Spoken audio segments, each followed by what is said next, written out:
The stock market drop, that does not appear to be changing the president's mind. Our senior political correspondent, Rachel Scott, is tracking the latest at the White House. Good morning, Rachel. Michael, good morning. Even as the markets tumble and Americans brace for higher prices, no change in strategy here from the White House. The president is confident that his policies will win. His message to Americans, hang tough, it won't be easy.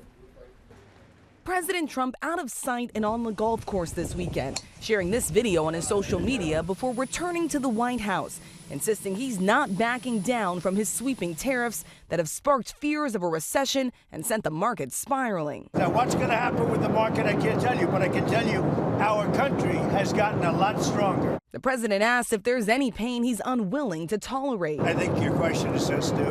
I think it's I don't want anything to go down. But sometimes you have to take medicine to fix something.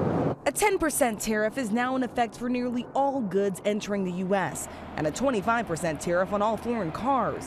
In just a matter of days, a harsher 34% reciprocal tariff hitting China, 46% on Vietnam, and 20% on the European Union. All of this expected to raise prices on everything from clothing to electronics to alcohol.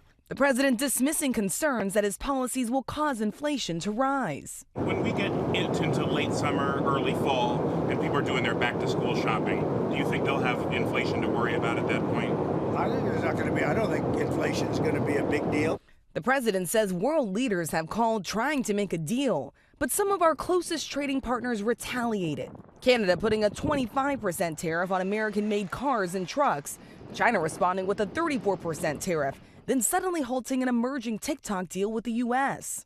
China changed the deal because of tariffs. If I gave a little cut in tariffs, they'd approve that deal in 15 minutes, which shows you the power of tariffs. Some Republicans are sounding the alarm. Senator Ted Cruz saying this on his podcast. If we're in a scenario 30 days from now, 60 days from now, 90 days from now, with massive American tariffs and massive tariffs on American goods in every other country on earth, that is a terrible outcome. The trade war adding to the outrage from coast to coast. 1,200 rallies taking place in all 50 states, thousands marching in New York, Detroit, Los Angeles, Seattle, and Washington, D.C. to protest the Trump administration. Israeli Prime Minister Benjamin Netanyahu is traveling to Washington today. He'll be meeting at the White House with President Trump in just a few hours. I'm also told the president has a phone call scheduled for later today with the Japanese Prime Minister, George. Okay, Rachel, thanks.